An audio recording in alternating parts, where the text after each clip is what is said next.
Unfortunately, I was unable to see the Chainsaw Man movie in theaters, but luckily for me, it is now officially released on digital, which means it's finally time for me to watch.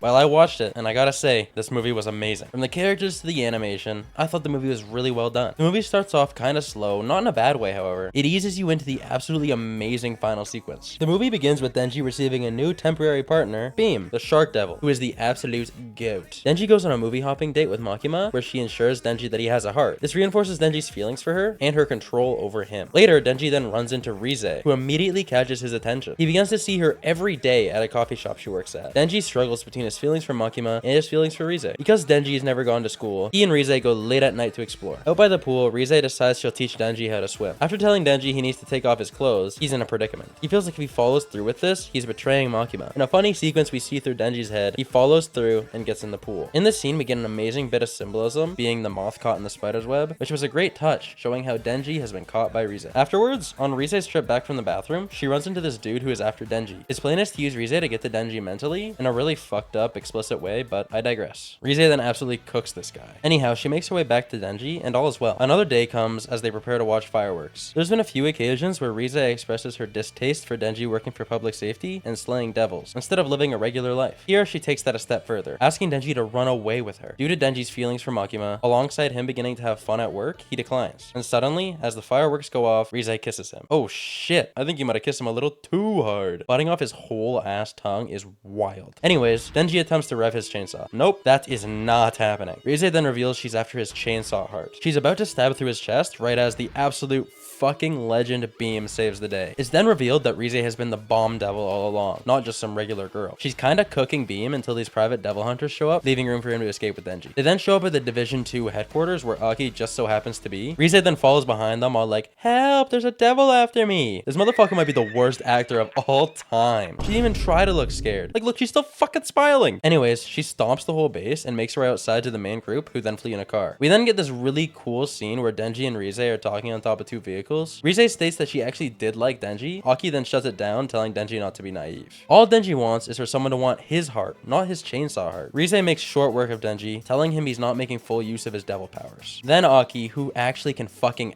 act, hits Reze with a surprise attack, getting Denji out of her grasp. With his future sight, he's actually able to mildly keep up with Reze for a little while. This gives time for Denji to receive blood and regenerate with the help of Beam and the Angel Devil. The Angel Devil is a really weird one. Anyways, they then tell Denji the same thing Reze said, that he can make more use out of his chainsaw powers, suggesting to basically use the chains to become like Spider-Man and swing around. Denji ignores the absolute fuck out of that and comes up with a much cooler, more awesome plan. Riding Beam in his shark form, controlling him as if he was a horse. Much better. Anyhow, the final battle kicks off where the Typhoon Devil joins in and gets rocked by the Goat Duo. Now it's Rize's turn. They fight and eventually Denji and Beam get separated. I was genuinely so scared for Beam here, bro. I actually thought they were gonna kill him off. But luckily, my boy survived. Anyways, Denji, using his chains, pulls Reze into the water, asking if she can explode while underwater. This guy has definitely played enough Minecraft to know that explosions and water don't harm the environment. This scene is spliced between scenes of them in the pool, making it a really cool moment. After, it is revealed that Denji didn't kill Reze and asks her to run away with him. She snaps his fucking neck and leaves. He yells out to her that he'll be waiting in the cafe. As Reze was about to leave, she second guesses her decision and makes her way to Denji. Just as Denji was in view, Makima appears, killing Reze. The movie then ends with Denji eating these fucking flowers. Peak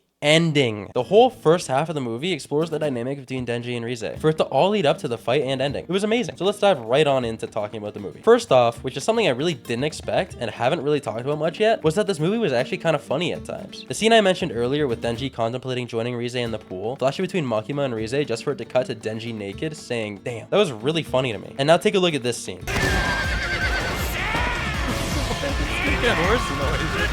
Like, why the actual fuck did they play a horse noise? There are a few moments in this movie that I found pretty funny, which I really didn't expect, but it was a pleasant surprise. Next up, let's talk animation and style. The style from this movie was a bit different from the first season of the show. This isn't necessarily a bad change, but if I had to pick one, I would still prefer the shows a little bit better. That's not me saying that the movie's art style was bad by any means. I really liked it a lot. I just slightly preferred how the show looked. The one thing I really did like was the coloring of some scenes. They stylized some scenes with this reddish color, and I really enjoyed it. The animation was is also really top notch, as is every other Mappa project. They changed up the style here and there, which I also really enjoyed. This scene in particular was really cool to watch. It kind of reminds me of Gear 5 Luffy or like the pain fight in Naruto, where it flows really neatly when watching. Overall, amazing animation, cool style, huge thumbs up from me. The plot was also very strong in my opinion. It wasn't like revolutionary by any means, but I enjoyed it quite a bit. They gave a lot of time to flesh out Denji's relationship with Reze, which was great. It really showed Denji's vulnerability, as all he wants is for someone to like him for who he truly is. He says this in several different ways. When he begins to suspect Reze of liking him, he thinks, I like people who like me. Also, a more direct example was him directly asking why nobody is after Denji's heart like they are after his chainsaw heart. The first half of the movie was really about developing that, while the second half was absolute